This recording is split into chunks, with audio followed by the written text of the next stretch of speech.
Hi friends, మీరు కూడా ఎలాంటి గిబ్లీ ఆర్ట్ ఫొటోస్ కావాలంటే ఒకసారి చూడండి గాయస్. ఎలా తయారు చేసుకోవాలి చాలా సింపుల్గా చెప్తాను. ఫస్ట్ అయితే మనం చాట్‌జీపీటీలోకి వెళ్ళి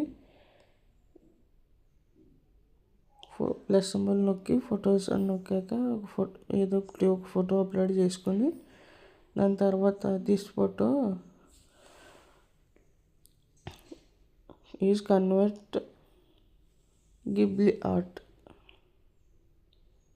అని టైప్ చేసిన తర్వాత యారో మార్క్ ఉంటుంది ఫ్రెండ్స్, అది నొక్కేస్తే కొన్ని క్షణాల్లోనే మీకు ఫోటో రెడీ వస్తుంది. అంతే ఫ్రెండ్స్, చాలా సింపుల్ ఇది.